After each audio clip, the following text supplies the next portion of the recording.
Hello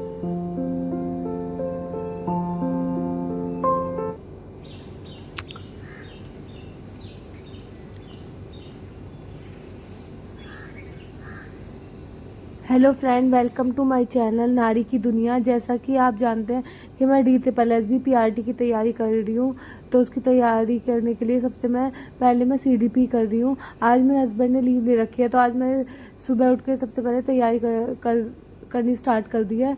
मुझे आज lunch और ब्रेकफास्ट ही बनाना, मैं बाद में बना लूँगी पढ़ाई करने के बाद। तो यहाँ मैं मेरी ब्लॉक 506 कर रही हूँ। ब्लॉक 506 में मेरी यूनिट जो थर्ड है, उस यूनिट फोर्थ की थोड़ा सा पार्ट रह गया था, तो सबसे पहले मैं वही वाला पार्ट कर रही हूँ।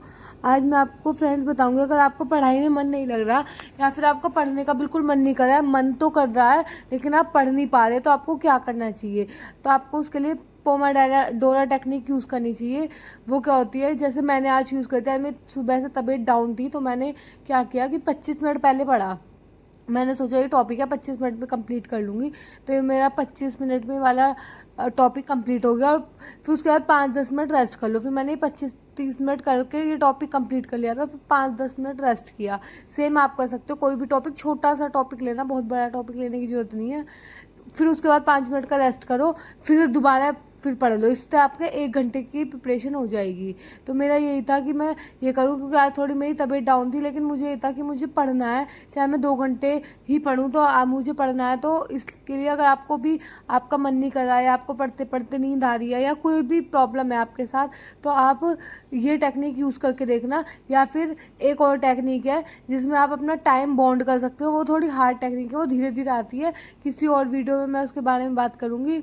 तो आज मैंने इस टेक्निक अपने ऊपर यूज़ किया था, और मेरा ये जो 1 hour रह रही later. थी यूनिट 4, इसकी कंप्लीट हो गई। यहाँ पे इन्होंने इस वाली यूनिट में रेड हैट 6 हैट होती है क्रिएटिविटी की, कौन कौन सी हैट किस किस हैट के लिए यूज़ होते हैं ये बताया था।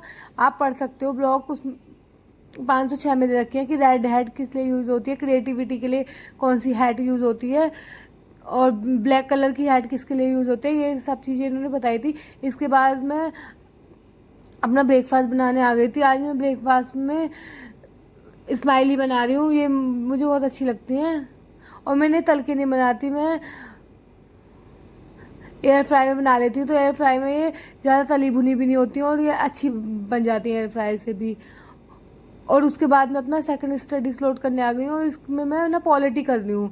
और पॉलिटी के नोट्स मैंने पहले से बना रखे हैं, और पॉलिटी मेरा फेवरेट सब्जेक्ट है। मुझे ऐसा लगता है अगर हमारा पढ़ने में मन नहीं लग रहा, या हमारी कोई प्रॉब्लम है, जैसे आज मेरे को लग रहा था कि मेरी तबीयत बहुत डाउन है, और तो मैंने सबसे पहले पॉलिटी उठा ली, क्योंकि मुझे पॉलिटी बहुत पसंद है, मैंने पढ़ रखी है, तो मुझे पॉलिटी पढ़ने में इंटरेस्ट आता है।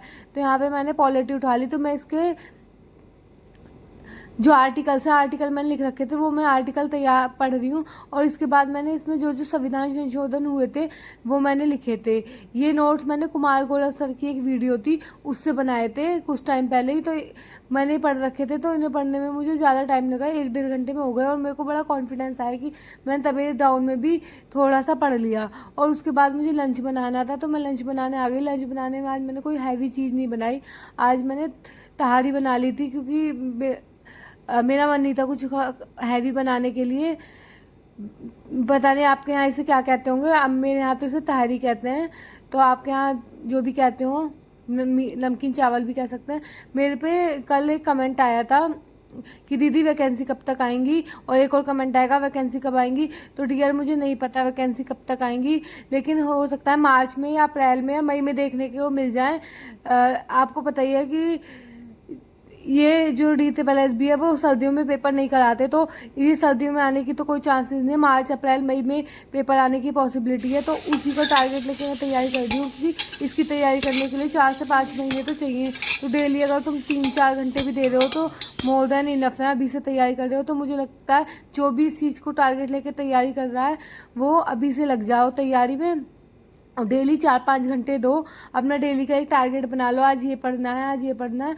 तो इससे क्या होगा, डेली आपका कुछ ना कुछ एनालाइज हो जाएगा, और आपको पढ़ने में भी अच्छा लगेगा। इसके बाद मैं अपना थर्ड स्टडी स्लॉट करने चली गई थी लंच करने के बाद, और थर्ड स्टडी स्लॉट में मैं NIOS की बुक से यूनिट 5 कर रही हूँ। मेरी 4 यूनिट तक कंप्लीट हो गई हैं और मैं 5th यूनिट कर रही हूँ और ये वाली यूनिट मैं हिंदी में कर रही हूँ। मुझे इंग्लिश में ये वाली यूनिट बिल्कुल समझ में नहीं आ रही थी।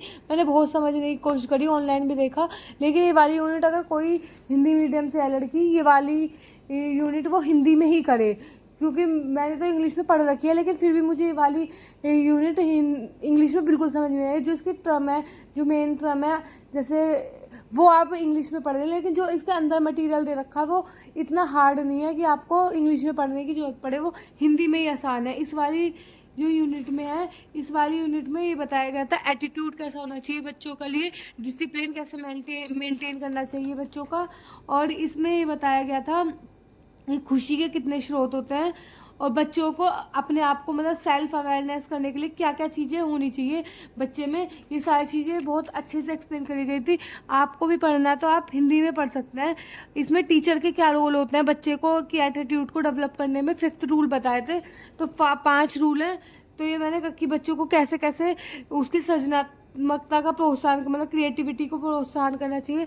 वाइगोत्स्की ने क्या कहा, ये सारी चीज़ें इसके बारे में बता रखी है। और अभिप्रेरणा को 3 तरीके से डेवलप किया जा सकता है। अभिप्रेरणा मतलब किसी भी चीज़ को पढ़ने के लिए 3 तरीके से, मतलब एक तो हट बना लो कि ये हमें टारगेट करना है, बहुत बड़ा हट मत बनाओ कि 3-4 घंटे का बना लिया, आधे घंटे का हट बना लो कि आधे घंटे पढ़ना है।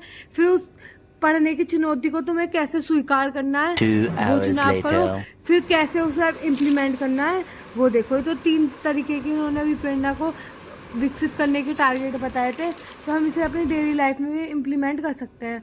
उसके बाद शाम हो गई थी, शाम को मैं डेली घूमने जाती हूँ, लेकिन आज थोड़ा मेरी तबीयत डाउन थी तो मेरा आज घूमने में मन नहीं लगा और मैं आज घूमने में जल्दी वापस आ गई थी, क्योंकि मेरा बिल्कुल भी मन नहीं लग रहा था घूमने में। और आज मैंने स्टेप भी बहुत कम चले थे, मैंने 2300 स्टेप चलाया और 1 किलोमीटर की ही वॉक करी है। तो फिर उसके बाद मेरा मन थोड़ा उदास सा था, तबीयत डाउन सी होती, तो मैं अपने हस्बैंड के साथ मंदिर चली गई। और तो उन्होंने मंदिर जाके मुझे बड़ी पॉजिटिव वाइब आई। मुझे लगता है कि आपको भी मंदिर जाना चाहिए। शाम का टाइम था, आरती हो रही थी और आरती के टाइम मंदिर में कोई नहीं था। आजकल मंदिरों में कोई जाने ही पसंद नहीं करता। हमें टाइम निकाल के मंदिर ज़रूर जाना चाहिए। उसके बाद मैं डिनर बना रही थी, तो डिनर में आज मैंने ज़्यादा कुछ नहीं बनाया था। मैंने आज डिनर में टमाटर प्याज की चटनी बना रही थी। तो रात को मैं अपने हस्बैंड के साथ वॉक पे आ गई थी। तो आज के व्लॉग में इतना ही। व्लॉग पसंद आया तो चैनल को सब्सक्राइब करें। Thank you so much.